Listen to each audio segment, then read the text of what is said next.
We enacted these standing orders, Honorable Speaker. If I can allow those walking out to do so quietly.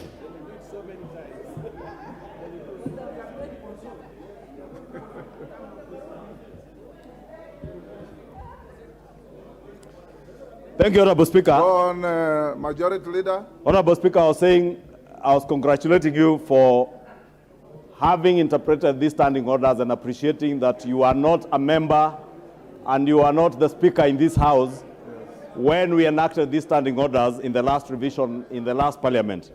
But Honorable Speaker, as you've said, Standing Order 20A4 is quite clear that a decision of parliamentary party replacing its whip or deputy whip shall be communicated to the Speaker in writing.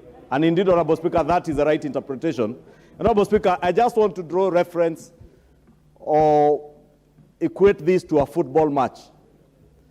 When you substitute or you replace a player, you do not remove and do not put in another player to play. And therefore, that was a gist of this Standing Order 20A4, that you shall not remove without replacement, but you shall replace, as is akin in football matches where you substitute a player. Therefore, either the minority or the majority, if the majority wants to replace their leader of majority or their deputy whip or their whip, we replace, we do not remove. And Honorable Speaker, it's also true that power abhors vacuums. And what we were being asked to do is to remove and leave a vacuum, Honorable Speaker. And I really want to ask our colleagues, Honorable Speaker,